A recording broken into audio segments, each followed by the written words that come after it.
Husband যখন তৃপ্তি করে ভাত খেয়ে বলে যে এত কম ভর্তা বানালে হয়, আমার তো আরও একটু প্রয়োজন ছিল। তো বুঝেন অবস্থা, কি পরিমাণ মজার একটা ভর্তা ছিল। তো আসসালামু আলাইকুম, প্রতিদিনকার মতো আজও নতুন আরও একটা রেসিপি নিয়ে হাজির হয়ে গেলাম। আর ভিডিওটা কেমন লেগেছে অবশ্যই আপনি আপনার মূল্যবান মতামতটা জানাবেন।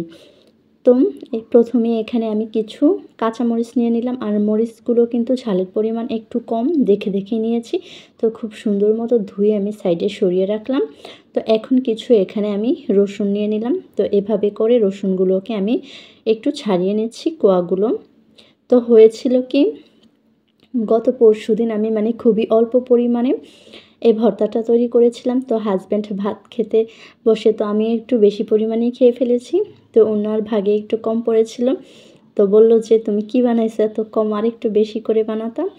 তো আমি তো আরও ভাত খেতে পারতাম। তো কী আর করবো, হাজব্যান্ডের যেহেতু এত পছন্দ হয়েছিল, তো আমারই খারাপ লাগছে যে আমি এত বেশি খেয়ে ফেললাম। পরে বললাম যে আচ্ছা ঠিক আছে, তো আমি আবার বানিয়ে দেবো। তো যেই ভাবা সেই কাজ, চলে আসলাম আবারও বানিয়ে নিতে। তো এই যে এভাবে করে আমি বেশ খানিকটা রসুন নিয়েছি, 4টার মতো দেখতেই পেলেন। তো প্রথমে আমি কড়াইতে রসুনগুলো দিয়ে তারপর খুব সুন্দর মতো একটু নরম করে ভেজে নেব। আর যেহেতু এগুলো একটু আস্ত রসুন, তো সেক্ষেত্রে একটু এগুলো সেদ্ধ হতে খুব সময় লাগবে। তো আমি কিন্তু একদম মিডিয়াম আঁচে নরম করে ভেজে নিয়েছি। তো ধুয়ে রাখা এবার যে কাঁচামরিচগুলো ছিল সেগুলোও দিয়ে দিয়েছি। আর এই ভর্তাতে রসুনের পরিমাণটা একটু বেশি দিলেই কিন্তু বেশি মজার হয়। তো এখন খুব সুন্দর করে নেড়ে চেড়ে কাঁচামরিচগুলোকেও একটু সেদ্ধ করে নেব। তো এই যে দেখুন কি সুন্দর মতো সব কিছু একদম সেদ্ধ হয়ে গেছে। দেখুন রসুনটা কত নরম হয়ে গেছে। তো এখন একটা পাত্রে এগুলোকে নিয়ে নিচ্ছি। তো এখন আমি রসুনের যে উপরের খোসাটা আছে ওটা ছাড়িয়ে নিচ্ছি।